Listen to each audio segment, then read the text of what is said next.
Seja bem-vindo, esse é o Histórias daqui. Criado no Jacarezinho, sua infância foi na parte baixa no morro na rua Joaquim Silva. Os seus pais vendiam tempero na feirinha do Jacarezinho. O apelido adquirido ainda na infância. Ninguém sabe ao certo quem apelidou o Paulo, mas as pessoas da época dizem porque ele era uma criança magra e, como todas as crianças, muito arteira.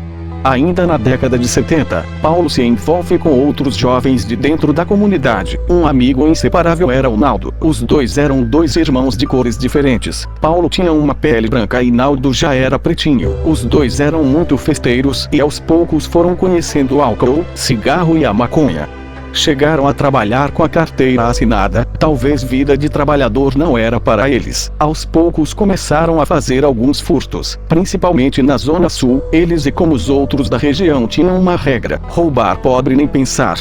Começaram a ficar conhecidos pelos moradores e eram considerados malandros super legal, mas não ficaram só famosos com os moradores. A polícia já estava à sua procura. Tiveram algumas passagens pela polícia. Pessoas mais íntimas a eles relatam que em algum período da vida deles resolveram procurar um emprego e ter uma vida normal, até que um certo dia, vindo de uma festa no salão da General Electric, foram reconhecidos pela patrulhinha da polícia. Mesmo não devendo nada à justiça, ganharam a maior coça de suas vidas.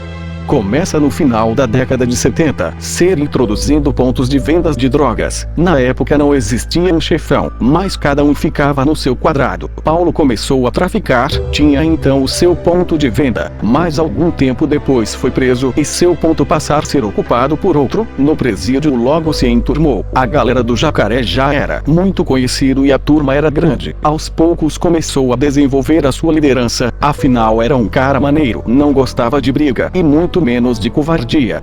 O período que ficou preso não via a hora de sair e retornar ao seu ponto de venda. Finalmente este dia chegou, só que a boca já não era mais dele e os outros traficantes locais não o apoiaram a retornar o que era dele. Então ele contactou alguns que conhecerá no presídio, conseguiu armamento e tomou todas as bocas. Grande parte dos traficantes foram expulsos. A partir daí nasce um dos maiores traficantes do Brasil até hoje.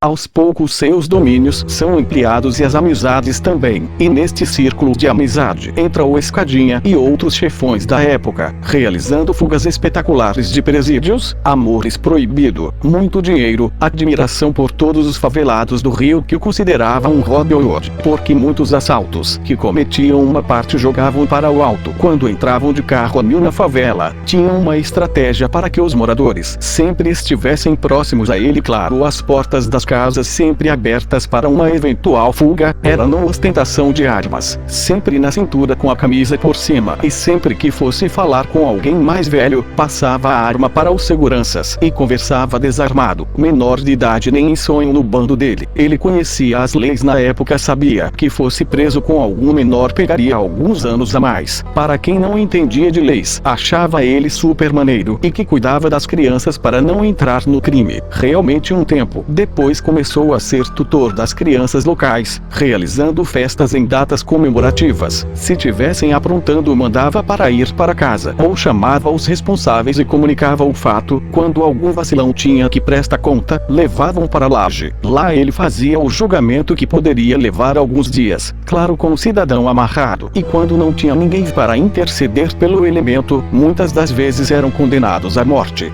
O seu reinado no submundo do tráfico durou menos de 5 anos. Com a sua morte, estipula-se que mais de 5.000 pessoas acompanharam o seu cortejo. Todos os seus companheiros de crime já morreram e levaram consigo grandes segredos de quem forneceu as armas e drogas para eles. A fama dos criminosos se destacava por ações espetaculares. Em 1985, José Carlos Gregório, o Gordo, usa um helicóptero para resgatar, na Ilha Grande, José Carlos dos Reis ensina, o Escadinha. 2 anos depois, um escândalo social policial, o romance entre a filha de um vice-governador com Paulo Roberto de Moura Lima, o meio quilo. O caso foi parar na novela Guerra Sem Fim, da Rede Manchete. Gordo tentou resgatar meio quilo do presídio Frei Caneca, mas meio quilo morreu ao cair do helicóptero.